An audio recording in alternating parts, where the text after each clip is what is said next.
Usije ukavuka bwana. Sikiliza, kuna watu wameongea maneno ya pointi sana. Japokuwa mimi amenichanganya, hebu msikilize huyu. Ukiachwa wewe kubali, kisha jipoze kwa msemo usemao hakuna lenye mwanzo likakosa kuwa na mwisho.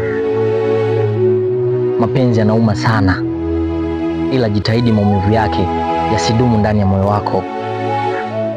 Unalia kwa nini na wakati ushafahamu kwamba hakupendi? Mawazo ya nini na wakati ukweli ushaujua? Ni sawa. Njoo msikilize na huyu hapa. Wewe unasema unajua maumivu wewe? Wewe unasema unajua maumivu wewe?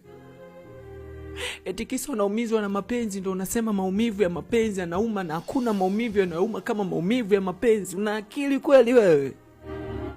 Hivyo ulishai kumzika mtu unempenda au mtu wako wa karibu wewe?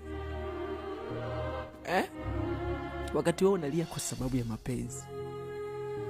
Hebu mfikirie mtu ambaye anashuhudia pembeni yake kuna shimo la kaburi, na anashuhudia kabisa mwili wa mama yake unashushwa chini, na kwa sababu yeye ndo mtoto ambaye yupo karibu na mama yake, basi anakuwa kwanza kutia udongo ndani ya kaburi